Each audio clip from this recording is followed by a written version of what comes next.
अस्सलाम वालेकुम dear students, बिस्मिल्लाहिर्रहमानिर्रहीम। इस लेक्चर में मैं आपको सिखाऊंगा spanning of a vector space.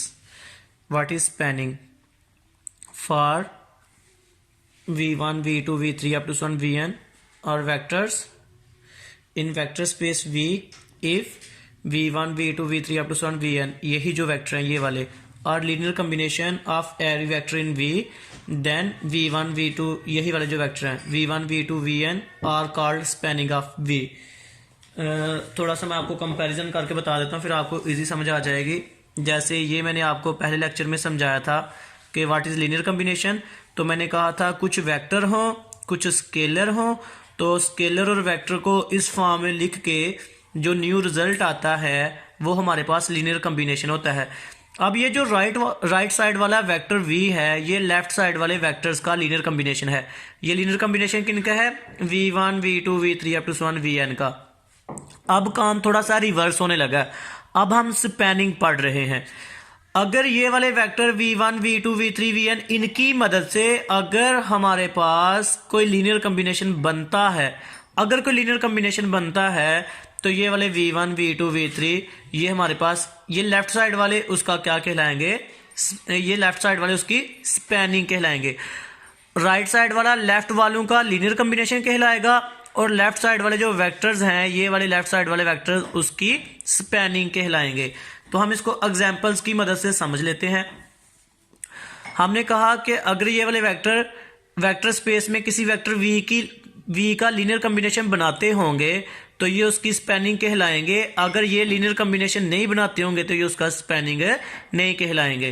तो एग्जांपल 1 है, तो यहाँ पे हमें 3 वेक्टर दिए हुए हैं, इज v1 v2 v3 और स्पैनिंग सेट ऑफ v।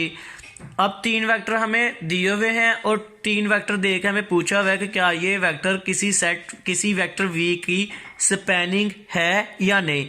तो वेक्टर v का भी हमें नहीं पता, तो हम उसको खुद से लेट कर लेते हैं कि वो जो वेक्टर है वो क्या है, a b एंड c। तो बाय डेफिनेशन मैंने स्केलर पहली वीडियो में मैंने स्केलर c1 c2 c3 रखे थे। तो स्केलर आप k1 k2 k3 भी रख सकते हो, स्केलर आप c से भी रिप्रेजेंट कर सकते हो, c से भी डिनोट कर सकते हो और k से भी। तो मैंने यहाँ पे k लिख लिया, k1 v1 k2 v2 k3 v3 is equal to v। ये तो डेफिनेशन आ गई लीनियर कम्बिनेशन की। उसके बाद v को हमने लेट कर लिया कि जो v है वो a b c है, और ये जो a b c इंट्रीज है वो कहाँ से है, वो रियल नंबर से हैं। उसके बाद अब v1 v2 v3 की जगह उनकी वैल्यूज सब्स्टिट्यूट कर देते हैं। वैल्यू सब्स्टिट्यूट कर दी और राइट साइड पे a b c लिख दिया। अब यहाँ से इस मेन इक्वेशन की मदद से हमने इक्वेशंस बना ली। यहाँ से फर्स्ट एलिमेंट ले लिया, यहाँ से फर्स्ट एलिमेंट, यहाँ से फर्स्ट एलिमेंट, तो ये लेफ्ट हैंड साइड बन गई। यहाँ से फर्स्ट एलिमेंट लिया तो ये राइट हैंड साइड।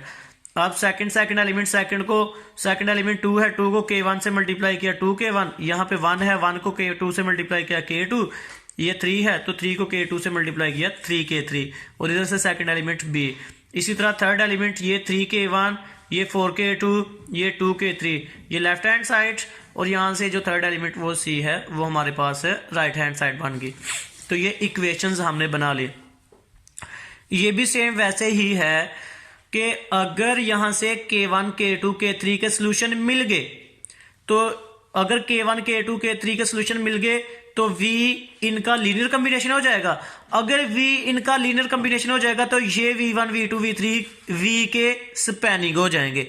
राइट वाला लेफ्ट वालों का लीनियर कम्बिनेशन कहलाता है, लेफ्ट वाले राइट वाले का स्पैन कहलाते हैं, उसकी स्पैनिंग कहलाते हैं।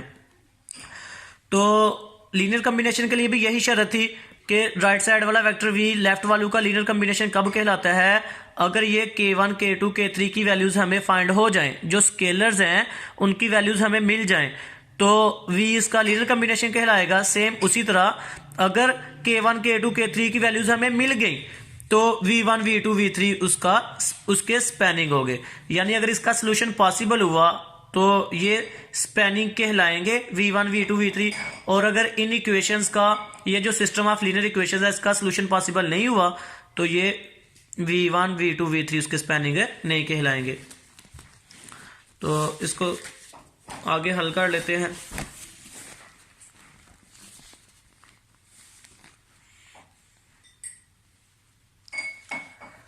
The augmented matrix A B is, वहां से हमने ऑगमेंटेड मैट्रिक्स बना लिया लेफ्ट साइड वालों की मदद से, ये एंट्रीज आ गई, राइट साइड पे हमारे पास ए बी सी है तो वो ए बी सी ही आ गया। अब हमने इसको एचेलॉन फॉर्म में रिड्यूस करना है, तो रो ऑपरेशन करके हम फर्स्ट एलिमेंट के नीचे जीरो बनाएंगे, फिर इस एलिमेंट के नीचे जीरो बनाएंगे।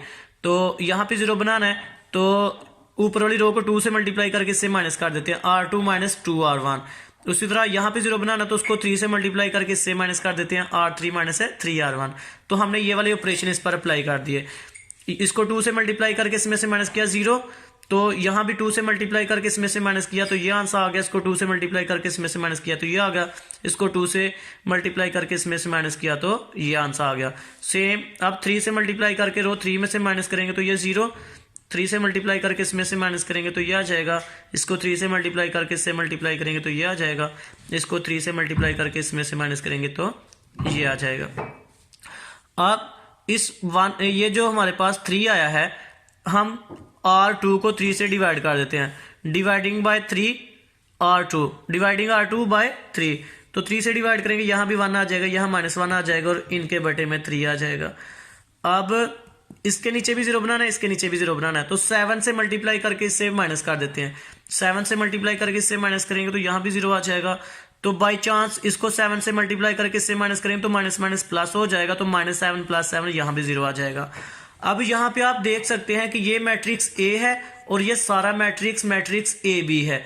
तो इसका रैंक चेक करें तो इसमें नॉन जीरो रोज 2 हैं, 1 2, और जब टोटल की बात करें तो इसमें नॉन जीरो रोज जहाँ वो 3 हैं।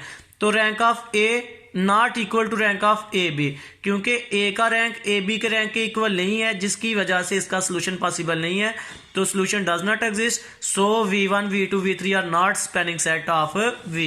इसका मतलब है ये जो सेट ऑफ वेक्टर था जो हमें दिए गए थे 3 वेक्टर v1 v2 v3, वो v का स्पैनिंग सेट नहीं है, वो v को स्पैन नहीं करते। तो उम्मीद है आपको समझ आ गई होगी कि स्पैन क्या होता है। जो वेक्टर दिए गए हों उनकी मदद से अगर स्केलर्स फाइंड हो जाएं तो वो लीनियर कॉम्बिनेशन होते हैं, अगर उनकी मदद से स्केलर्स फाइंड ना हो तो वो लीनियर कॉम्बिनेशन का स्पैनिंग सेट नहीं होते।